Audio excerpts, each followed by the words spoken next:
Hello বন্ধুরা, তোমাদের মধ্যে একটা রেসিপি নিয়ে আসলাম। সেটা হলো মুরগির মাংস দিয়ে ভর্তা।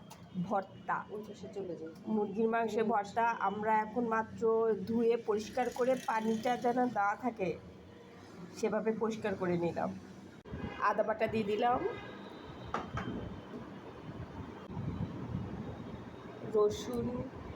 রসুন বাটা,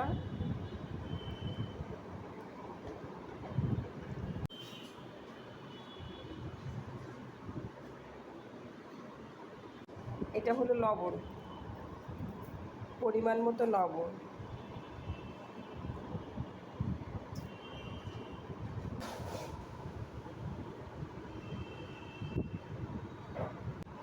এটা হলো গোলমরিচের গুঁড়া,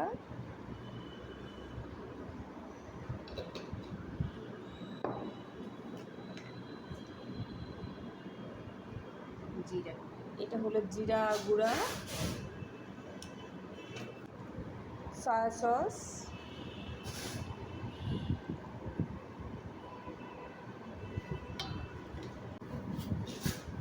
সামান্য চিনি দিয়ে দিলাম।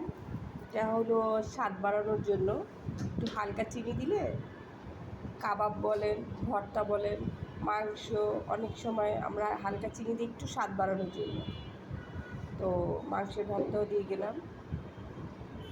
এই ভর্তাটা আমি পাহাড়ি অঞ্চলে খেয়েছিলাম, আজকে ঘরে বানাইতেছি। ধনিয়া গুঁড়ো। এটা হলো ধনিয়ার গুঁড়া।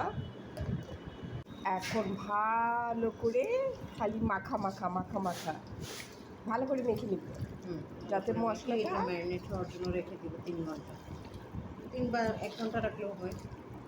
আচ্ছা,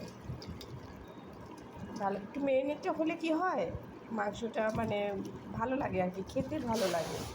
এর ভিতরে সকল কিছু ঢুকে। হ্যাঁ, মশলা টশলা সব মানে ঢুকে যায়। তো আমরা ম্যারিনেট করে রাখলাম। এখানে কতটুকু মুরগি আছে? 2 কেজি। 2 কেজি মাংস নেওয়া হয়েছে, মুরগির মাংস। ওনারাও খাওয়া দাওয়া সেরে এখন গোড়াগুড়ি বাইতেছে।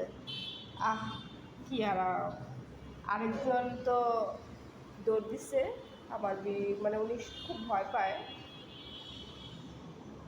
আর উনি তো সারা বাড়ি ঘুরে ঘুরে বেড়াইতেছে, যেখানে জায়গা পাচ্ছে চিৎকার হয়ে যাইতেছে।